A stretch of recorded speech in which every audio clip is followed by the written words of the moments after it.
नमस्कार, बहुत स्वागत आप सभी का। मैं हूं आपके साथ चेतन पाठक और आप देख रहे हैं एनएमएफ न्यूज। मेरे साथ मौजूद हैं वरिष्ठ पत्रकार पंकज प्रसून जी। बात बांग्लादेश को लेकर, जहां एक बार फिर जो हिंसा भड़की हुई है और अब किस तरीके से एक के बाद एक कट्टरपंथियों ने शेख हसीना के समर्थकों को फिर से निशाना बनाना शुरू कर दिया है। कल हमने आपको खबर दिखाई किस तरीके से मुजीबुर रहमान जो हैं उनके शेख हसीना के जो पिता हैं उनके जो म्यूजियम है उनके घर को निशाना बनाया गया, तोड़फोड़ की। अब बांग्लादेश की एक्ट्रेस और शेख हसीना के समर्थक जो हैं मेहर अफरोज, उनको निशाना बनाया गया है। बताया जा रहा है कि उनको गिरफ्त में लिया गया है और उन पर जो है वो ज्यादती की जा रही है। साथ ही एक और बड़ा खुलासा बांग्लादेश में हुआ है। दरअसल कट्टरपंथियों के एजेंडे को तोड़ने के लिए, उनको कुचलने के लिए एक ऑपरेशन की शुरुआत हुई है। क्या वो ऑपरेशन है, इसके बारे में हम जानेंगे पंकज जी से। पंकज जी, क्या कुछ चल रहा है बांग्लादेश में? देखिए, सबसे पहले तो मेहर अफरोज वाली घटना में बता देता हूं कि हुआ क्या। ये बांग्लादेशी एक्ट्रेस है और इनको बांग्लादेश डिटेक्टिव डिपार्टमेंट ने उठा लिया है। कल से इनके बारे में कोई जानकारी नहीं है कि ये कहां है। आरोप क्या है कि आवामी लीग ने जूम मीटिंग ऑर्गेनाइज किया था। भारत से शेख हसीना जुड़ी थी और आवामी लीग के जितने कार्यकर्ता थे, जो यूरोप में है वो जुड़े थे जी, जो कलकत्ता वगैरह में छुपे हुए हैं वो जुड़े थे, और बांग्लादेश में जो मौजूद है उस जूम मीटिंग में जुड़े हुए थे। जो बांग्लादेश डिटेक्टिव डिपार्टमेंट का कहना था कि कुछ बड़ी पर्सनालिटीज उस जूम मीटिंग में मौजूद थी, उसमें से एक मेहर अफरोज भी थी, और उसी के बाद इन्हें वहां उठा लिया गया जी, और इनसे ये पूछताछ की जा रही है। अभी तक ये कहां है जानकारी नहीं है जिस वक्त तक हम ये वीडियो बना रहे हैं। कुछ लोग कह रहे हैं कि इन्हें डिटेन किया गया, कुछ लोग कह रहे हैं कि इन्हें गुप्त स्थान पे रखा गया है। इनके खिलाफ देशद्रोह की धाराएं लगाई गई हैं। सोचिए, एक जूम मीटिंग में पार्टिसिपेट करने पर देशद्रोह की धाराएं। लेकिन ऐसा नहीं है कि मेहर अफरोज अकेली ऐसी महिला हैं जो कि इस नई सरकार के निशाने पर है। अभी कल की एक और खबर है बांग्लादेश से कि महिलाओं के फुटबॉल खेलने पर प्रतिबंध लगा दिया गया है, बैन। आपको पता होगा बंगाली कल्चर में फुटबॉल वगैरह खेला जाता है। जो भारत का भी जो बंगाल है वहां मोहन बागान वगैरह ये सब टीमें थी। बांग्लादेश में फुटबॉल बहुत फेमस है और वहां की महिला टीम बहुत अच्छी टीम है। अब नई सरकार ने वहां महिलाओं के फुटबॉल पे बैन लगा दिया गया है। बिना बुर्के के सड़कों पर निकलने पर रोक लगा दी गई है जी। ये सारे इशारे किस तरफ है? इस तरह की खबरें कहां सुन रहा था आपने लास्ट टाइम? तालिबान में, अफगानिस्तान कि महिलाओं को पढ़ना नहीं है, महिलाओं को बुर्के में निकलना है, उनकी आंखें भी नहीं दिखनी चाहिए, उनको खेल नहीं खेलना है। सेम पैटर्न दोहराया जा रहा है बांग्लादेश में। और अब यहीं से होता है कहानी का दूसरा हिस्सा शुरू। कल जब शेख मुजीबुर रहमान की जो बिल्डिंग है, जो उनका आवास था, बाद में म्यूजियम बनाया गया, वहां पे आप देखिएगा कि कुछ झंडे लहरा रहे हैं काले रंग के। जो लोग समझ, ये देखिए अभी आपका वीडियो आया है, ये आईएसआईएस के झंडे हैं। ये अल कायदा के लोग इस तरह के झंडे लहराते थे। अब बताइए, बांग्लादेश की राजधानी ढाका के धान मंडी इलाके में आईएसआईएस और अल कायदा के झंडे कौन लहरा रहा है और क्यों लहरा रहा है? और फिर इसे जोड़िए बांग्लादेश में महिलाओं पर प्रतिबंध के रूप में।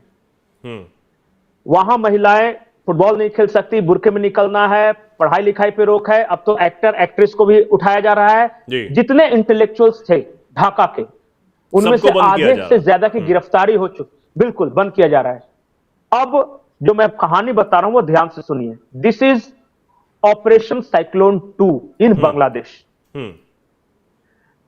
तो 2 अगर ऑपरेशन साइक्लोन 2 ये है, तो ऑपरेशन साइक्लोन 1 क्या था और कहां हुआ था? ऑपरेशन साइक्लोन 1 सीआईए ने लॉन्च किया था 80 के दशक में, और वो अफगानिस्तान में लॉन्च हुआ था जी। उसके की प्लेयर्स कौन कौन थे? वो सीआईए थे खुद, मुजाहिद थे जिन्हें ट्रेनिंग दी गई, आईएसआईएस थे जो कि पाकिस्तान की जासूसी संस्था है आईएसआई, सीआईए तो मैंने बता दिया, और सऊदी इंटेलिजेंस, आईएसआई, सीआईए और मुजाहिदीनों, इन सब ने मिलकर एक प्लान बनाया 1983-84 में। और उस प्लान का नाम, सीआईए के मिशन का नाम दिया गया था ऑपरेशन साइक्लोन 1 जी। और बांग्लादेश के तालिबानीकरण, बांग्लादेश माफ कीजिए, अफगानिस्तान के तालिबानीकरण की शुरुआत वहीं से हुई थी। इस्लामिक शिक्षा कैसी होनी चाहिए, मुजाहिद होना इस्लाम में गर्व का विषय है, अगर आप मरते हैं तो आपको खुदा नेक नियत बरसेगी, आपको जन्नत मिलेगा। यह सब डॉक्ट्राइन तैयार किया गया, पाकिस्तान के मदरसों में शिक्षा दी गई, आईएसआई के निगरानी में, और मुजाहिदीन तैयार हुए, और उधर सऊदी इंटेलिजेंस ने अलकायदा तैयार किया, उसामा बिन लादेन तैयार किया, इधर से मुजाहिदीन जाते थे, अलकायदा उधर जाता था, और फिर अफगानिस्तान वॉर हुआ और अफगानिस्तान में कट्टरपंथ की शुरुआत हुई। और इसीलिए जो दखल है वो अब पाकिस्तान का बढ़ता चला जा रहा है बांग्लादेश। बिल्कुल। जब जहीर शाह का राज था तो उस वक्त की तस्वीरें आप मंगा लीजिए अफगानिस्तान में महिलाएं बिना बुर्के नकाब के घूम रही हैं, कॉलेजेस में रेगुलर क्लासेस चल रहे हैं जी। मॉड अफगानिस्तान, काबुल प्रोग्रेसिव शहर हुआ करता था, आज धीरे धीरे 20 साल लगे उस मिशन को कंप्लीट करने में, ऑपरेशन साइक्लोन 1 कंप्लीट करने में। यह सीआईए का ब्रेन चाइल्ड था जिसे सहयोग दिया सऊदी इंटेलिजेंस और आईएसआई ने। अब आते हैं ऑपरेशन साइक्लोन 2 के इस हिस्से में। सीआईए ने डीप स्टेट की मदद से तख्ता पलट करवा दिया, वहां भी पहले जहीर शाह का तख्ता पलट हो गया था, जो राजा थे वहां के जी, जिन्होंने मॉडर्न बनाया था अफगानिस्तान को। यहां जिसने बांग्लादेश को मॉडर्न बनाया, जिसने बांग्लादेश की टेक्सटाइल इंडस्ट्रीज, वहां की फिल्म इंडस्ट्रीज, उन सबको आगे बढ़ाया, उसका तख्ता पलट कर दिया गया है। एक पपेट यूनुस को बैठा दिया गया है। अब इस्लामिक कट्टरपंथ या डॉक्ट्राइन वो जो है वहां के लोगों में भरी जा रही है। इसमें टूल्स यहां क्या है?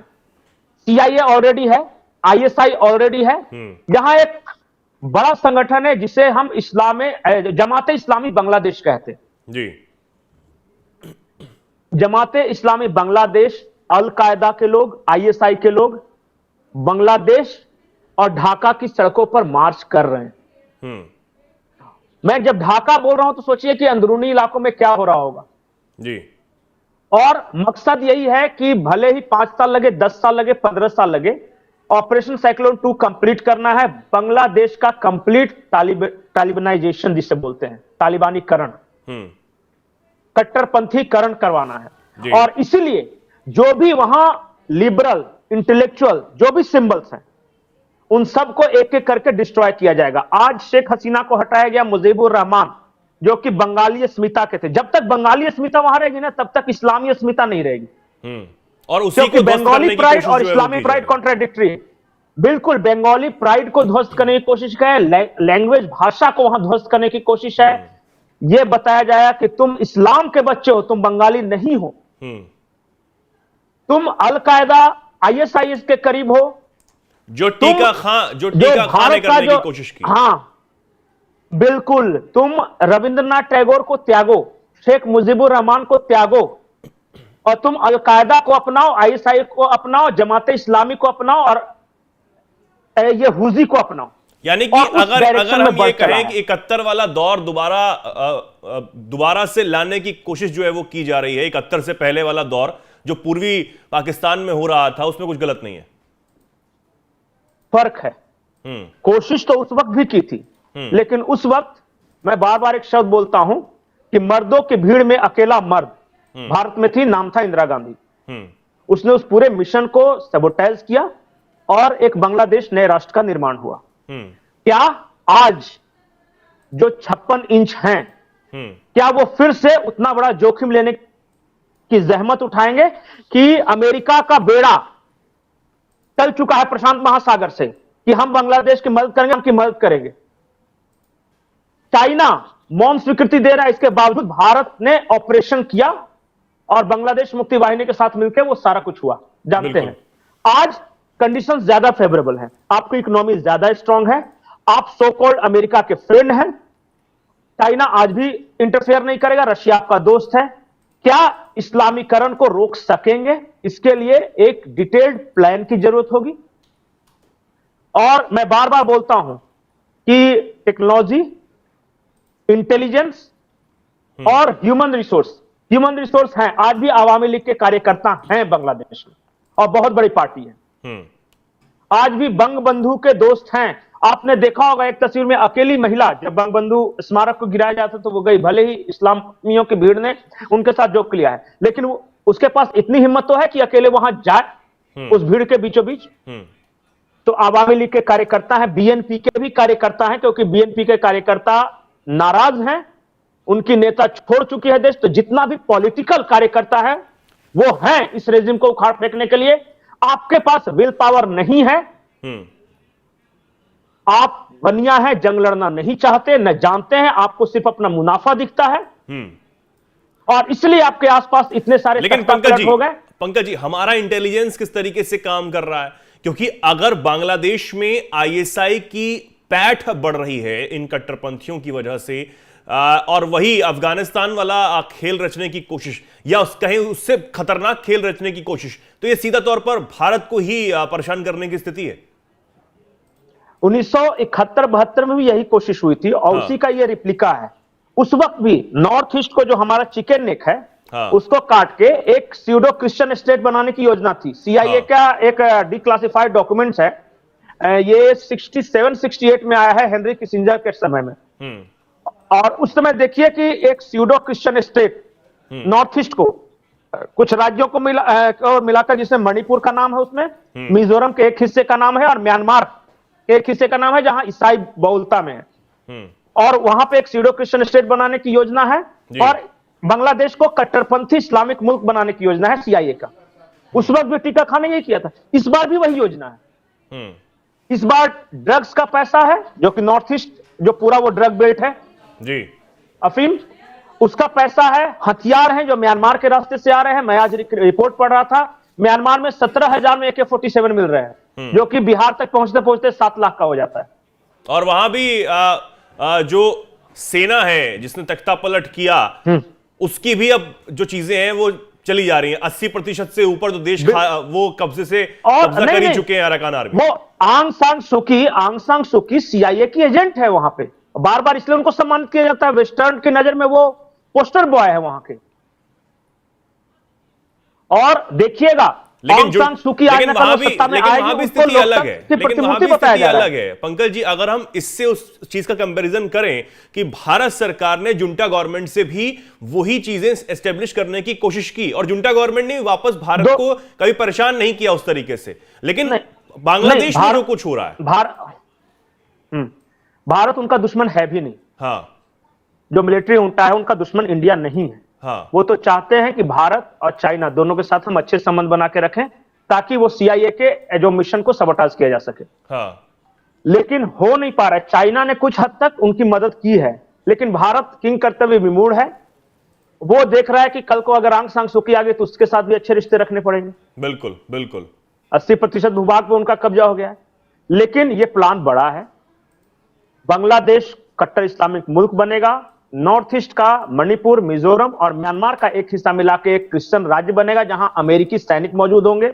उनका एक बेस बनेगा, जो एयरफोर्स का बेस वहां बनेगा, क्योंकि क्रिश्चियन और ईसाई। हम तो ये सोच रहे थे पंकज जी कि ट्रंप के आने के बाद स्थितियां बहुत विपरीत हो जाएंगी, जो अभी की स्थितियां थी जब तक बाइडेन प्रशासन मैंने बताया ना, हेनरी किसिंजर के बाद से आज तक जो भी सरकारें रही हैं, पॉलिसी कंटिन्यूटी रही है इस मामले में कम से कम। हाँ, बताइए, डेमोक्रेट्स भी रहे, कंजर्वेटिव भी रहे, थोड़ा स्लो थोड़ा फास्ट होता है। हाँ, डेमोक्रेट्स आते हैं तो ये मिशन थोड़ा ज्यादा तेज हो जाता है। ओबामा के समय में, बिडेन के समय में। ट्रंप है वो अपने यहां के लोगों पे, उनको समृद्ध बनाने पे ज्यादा फोकस करते हैं, इसलिए इधर की फंडिंग थोड़ा कम कर देते हैं तो वो स्लो हो जाता है। उम्मीद यही है कि ट्रंप के आने के बाद ये मिशन स्लो होगा, लेकिन जो परिस्थितियां हैं, जो निर्माण हो रही है बांग्लादेश में, जैसे अलकायदा के झंडे, आईएसआई के झंडे, वहां के नौजवानों का इस्लामिक डॉक्ट्राइन के जो उनको सिखाया जा रहा है, कट्टरपंथी जो वहां एक विचारधारा जो फैलाई जा रही है। लेकिन अब इसमें एक और सवाल मेरा ये खतरा है, भारत के लिए खतरा है कि जिस तरीके से पाकिस्तान इन दिनों ड्रामेबाजी कर रहा है, इन दिनों जो चालबाजी कर रहा है कि वो भारत से बातचीत करना चाहता है, क्योंकि उसके जो मंसूबे हैं वो आतंकियों के जरिए पूरे नहीं हो रहे हैं। अब क्योंकि जो पाकिस्तान का भारत का जो कश्मीर है उस पर पाकिस्तान ने जिस तरीके से कब्जा करा है, वहां पर बकायदा लश्कर तैयबा और जो और हमास का नेता आके वहां पर तमाम बैठक करता है, मीटिंग करता है और भारत को आंख दिखाने की कोशिश वो लोग करते हैं कश्मीर के मुद्दे पर। वहां पर जिस तरीके से, और एक तरफ शहबाज शरीफ शांति की अपील करते हैं, दूसरी तरफ आईएसआई जो है वो बांग्लादेश में जाकर तमाम कोशिशें करती है, तो ये किस तरीके से पाकिस्तान की पॉलिसी अब रहने वाली है? आसान भाषा में समझिए कि नवाज शरीफ अटल बिहारी वाजपेयी के साथ लाहौर बस यात्रा के दौरान बातचीत कर रहे थे और उसी वक्त वहां की जो आर्मी थी जनरल मुशर्रफ के अंडर वो कारगिल का ऑपरेशन कर रही थी। हाँ। सेम वही पैटर्न। एक तरफ शहबाज शरीफ, उनके जो भाई हैं, वो भारत के साथ शांति की बात कर रहे हैं और दूसरी ओर पीओके में हमास के लीडर, लश्कर तोयबा के, जैसे मोहम्मद के, इन सारे लोगों के 12 संगठनों के लीडर जिहाद की चेतावनी दे रहे हैं और वहां का आर्मी और आईएसआई उस ऑपरेशन को अंजाम दे रहा है। पाकिस्तान भारत के साथ दोस्ती कर ही नहीं सकता। उसके सर्वाइवल के लिए जरूरी है कि भारत के साथ दुश्मनी रखे। और पाकिस्तान पे जिस तरह के एलिमेंट्स हैं वहां, चाहे वहां आर्मी हो या ये जो कट्टरपंथी संगठन है, वो वहां की सरकारों, अगर सरकारें चाहे भी ना तो ये करने नहीं देंगे, उखाड़ के फेंक देंगे उस सरकार को। मुशर्रफ जब तक आर्मी चीफ थे तब तक वो भारत के खिलाफ दुश्मनी निभाते रहे। जैसे वो सत्ता में, उन्होंने इंडिया के साथ अच्छे रिश्ते रखने की कोशिश की, मुशर्रफ को उस देश से भगा दिया गया, अंत में एड़ियां रगड़कर मर गए बाहर दुबई में। नवाज शरीफ ने कोशिश की, नवाज शरीफ को एग्जाइल में जीवन बिताना पड़ा, वो ब्रिटेन में बैठ के बर्गर खाते रहे, उनको आने नहीं दिया गया। असीम मुनीर का भी यही होने वाला है क्या? असीम मुनीर का, क्योंकि जो जाता है उसके ऊपर एलिगेशन जो है वो लगाए जाते हैं, उनका यह दावा किया जाता है कि भारत के साथ मिलकर ये हमारे लोगों को मरवाते हैं। बाजवा के साथ भी यही किया जा रहा है इन दिनों। बिल्कुल, देखिए असीम मुनीर की सबसे बुरी तरह दुर्गति होने वाली है। अब तक जितने, चाहे राहिल शरीफ हो, बाजवा हो, जितने बने हैं ना, उन सबसे बुरी हालत असीम मुनीर की होने वाली है। क्योंकि असीम मुनीर के खिलाफ सेना के अंदर भी एक बहुत बड़ी गोलबंदी हुई है वहां। बिल्कुल बिल्कुल बिल्कुल। और कट्टरपंथी संगठनों के बीच भी एक गोलबंदी हुई है। असीम मुनीर को पसंद अभी कौन करता है, यह बहुत बड़ा सवाल है।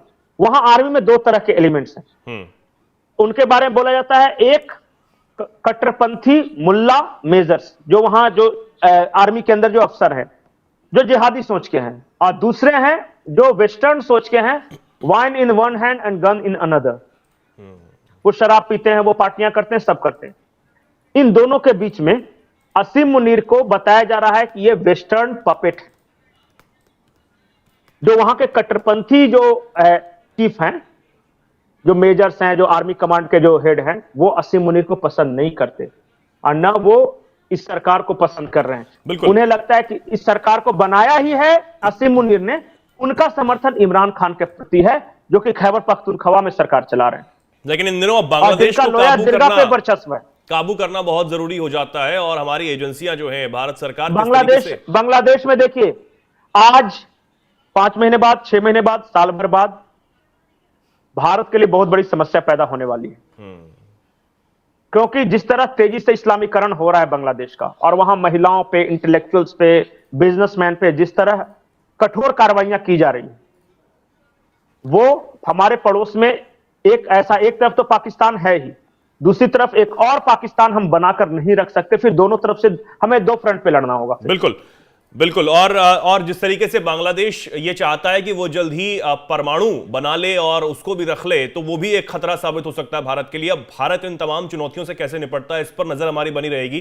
फिलहाल के लिए पंकज जी बहुत बहुत धन्यवाद। हमारे दर्शकों को एक बेहद आसानी से इस तमाम मुद्दे को समझाने के लिए बहुत बहुत शुक्रिया। हमारे दर्शक इस पर क्या कुछ कहेंगे, कमेंट सेक्शन में आप जरूर अपनी बात लिखें और ऐसे ही जुड़े रहें, देखते रहें एनएमएफ न्यूज। नमस्कार।